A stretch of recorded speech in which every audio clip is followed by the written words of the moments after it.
exciting fight you'll ever see in your life. And Ron Katz, the matchmaker, sitting right next to us, and I'm lobbying with him right now that even if Ricky Thomas doesn't come through this fight, Toney with a win, which it possibly might not, let's see him against the guy that he has a good shot at beating.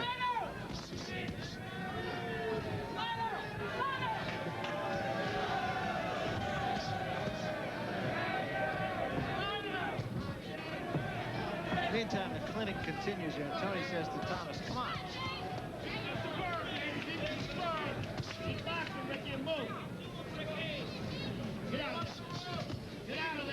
Toney, you know, the other thing about Toney that gets lost in the shuffle somewhere is his counterpunching ability.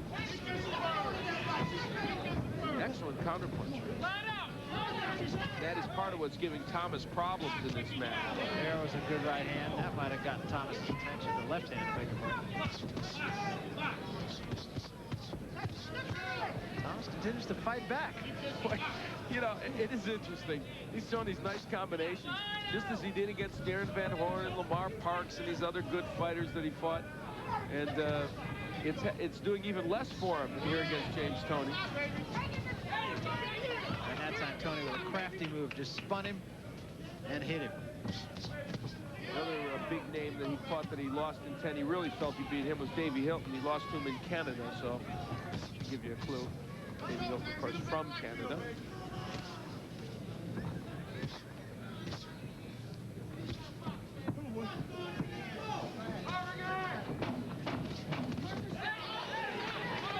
Thomas, for the first time, takes a backward step. Another good round for James Toney. James Toney knows what's coming from Ricky Thomas. Everything is either blocked or slipped. Of course, remember what Mickey Mantle said about Sandy Koufax in the 62 World Series? He said, if I had known a curveball was coming from Koufax, I still wouldn't have hit it. This case, if Toney did know, he's going to definitely slip the punch. The numbers in the 5th round, and Toney again just in complete control.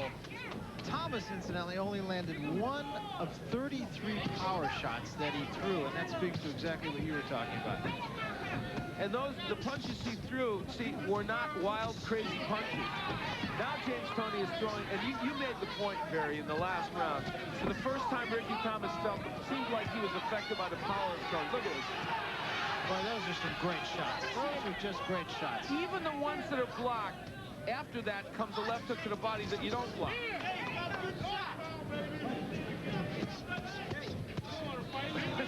Beautiful 5-punch combination.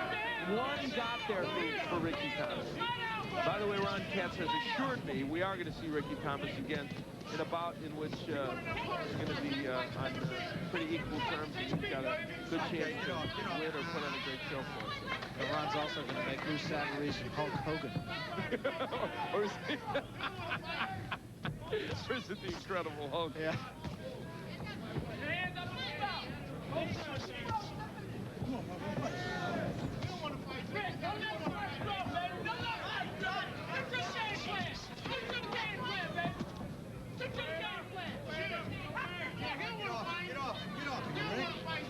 And pulling him in like that is the first sign of frustration we see in Ricky Thomas. And you know, James Toney, in talking to us today, he had a lot of respect for Thomas. He said, this is not a bad fighter I'm fighting. He said, I saw him fight Lamar Parks. I saw him beat Darren Van Horn. He said he definitely beat Van Horn. He felt that Thomas won that fight. He said, so I know I'm not in there against some pussycat. And I'll tell you what, he's in very good shape, James Toney. Even though he's slightly over the 168-pound limit. That was 170 today. He was absolutely right, his assessment of Thomas.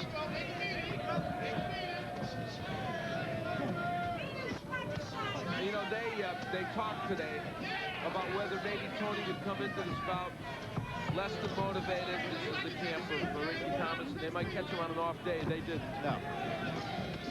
I think off days for him may be a memory. I believe so. And I think a lot of it has to do with the weight. At 168, he can make this weight. What an uppercut. I'm sorry, Alan, I didn't interrupt you. Best punch of the fight by Toney. End of round 6. We'll be back. And followed by a superb right hand. They've been very nice to us here at the Fernwood Resort, and we've enjoyed our stay. We expect we'll be coming back.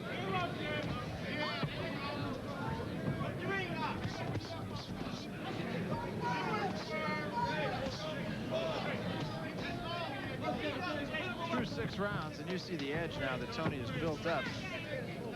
30 punch landed edge. There's the uppercut again. You feel the power of Toney taking over. Make the step over! Come on, Toney!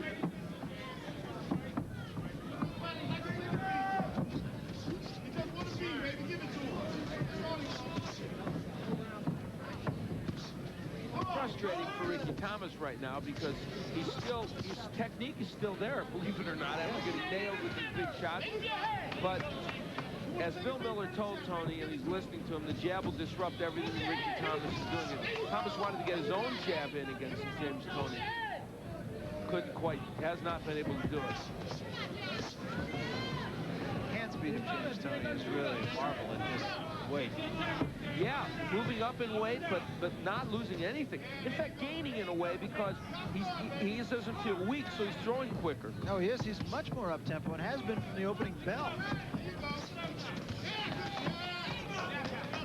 Now, the Darren Van Horn defense is a mandatory defense, and in truth, that's going to be a very tough fight for Darren Van Horn against James Toney. He got whacked out by Iran Barkley, but it's a mandatory, and they have to do it, so Toney will do it. But after that, it's blue sky all the way. You got Nigel Benn, or Eubanks, whoever wins that. Michael Nunn is certainly a possibility. Now Nunn, also a super middleweight champion of another organization. Of course, eventually Roy Jones. A lot of fights out there for James Toney. And you know, he dislikes the perception that somehow Roy Jones is a Superman to him. As you pointed out to us, he does not feel that he would go into that Roy Jones fight as an underdog. I think it'd be a competitive fight. I think it would be an outstanding fight. I have a lot of respect for Roy Jones' punching power. Oh, look at the combinations by James Toney. See, and Ricky Thomas can't do what they want him to do. He's trying to. He's trying to step to his right and land that right hand as Toney bends down with his shoulder. Toney is simply too quick for him to execute that move. So Toney continues to take Ricky Thomas to school in what has been a flawless performance so far. And around 7. James Toney landing everything, including this uppercut on the inside against, and then he follows with the hooks. It's not just the uppercut, but here comes a punch right after it. Barry, I have to tell you, the 7 rounds he fought here and the 8.5 he fought against Iran Barkley, I think are the best rounds of boxing James Toney has fought, period, as a pro, by far.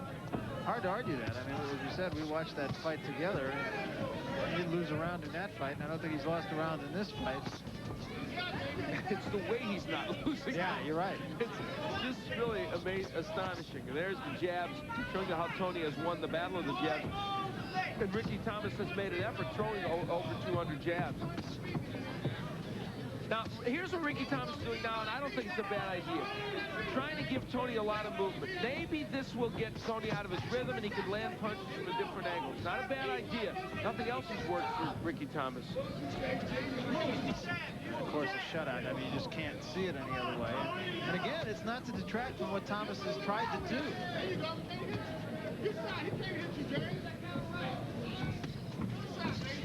Well, if he should lose this match, and Ricky Thomas is on his way to doing it, it would be his 5th straight loss. He lost to Brian Bannon in 6. He lost to Darren Van Horn in 10. Lamar Parks in 10. Johnson Suma in Johannesburg, South Africa in 10. At least 3 of those fights he feels he won. But it's a shame. It's not indicative of what he's up to. The crowd suddenly turns away from the ring. There's a little activity going on away from the ring. Oh, why not? We had everything else here tonight, so it's been a very, very bizarre evening in many respects. And continues so.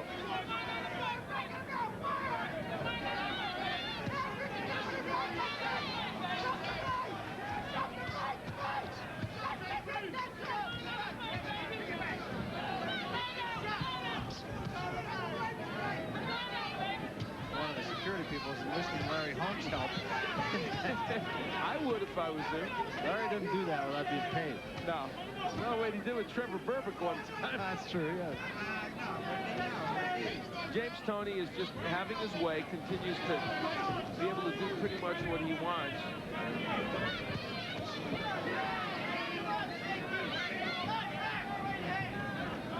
It's Lou Savarese and Nathaniel Finch going at it again. Yeah, maybe.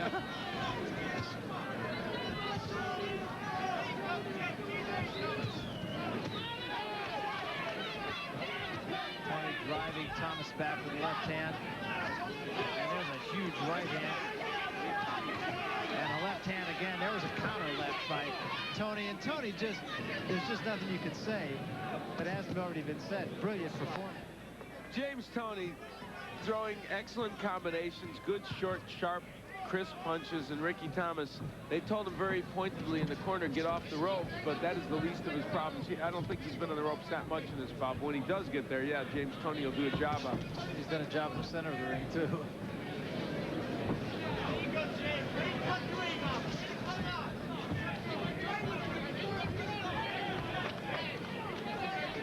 It is hard to imagine, though, that despite the fact that Thomas has fought very good fighters, that he's lost his last 5. Because he definitely has skills.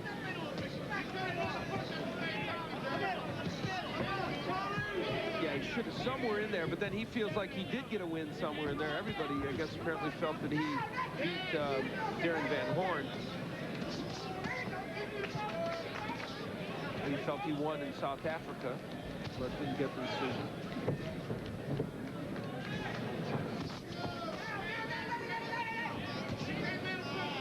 And he's obviously not the kind of boxer who's going to knock a lot of people out. Not a huge power puncher.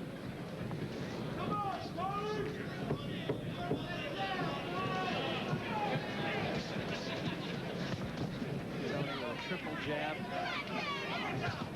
Counter left. Left hand and a straight right. Right uppercut.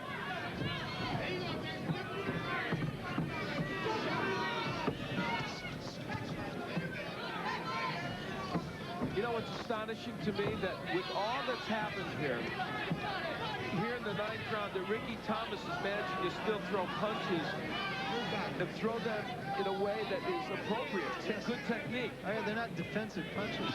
And now they're getting a little wider, but it's getting nailed a little bit even more, but still. Watch that head, Ricky. Jab, straight right hand. See, you can see all the moves are there. Toney doesn't just land the right. He takes a step to his left to put himself in a better position to throw the hook. These are instinctive moves. Give Bill Miller a lot of credit, his trainer. Of course, James Toney for being able to assimilate him. And like all the great ones, too, he brings the right hand behind the jab so quickly that his man doesn't have time to recover from the jab. And I have to tell you something. This has not always been so with him. That's why I'm very willing to accept his explanation that the getting down the middleweight made him a lesser fighter, because as a 68-pounder, in his 3 fights, he has looked infinitely better than he ever did as a middleweight. And he was good as a middleweight because he was good enough to win a championship and hang on to it for a couple of years. He's serving notice to people that are going to face him at this weight that they're going to see a different guy. Mary hurt Thomas, and Thomas goes down for the left hand at the bell. Can't be saved by the bell, though, and he does get up.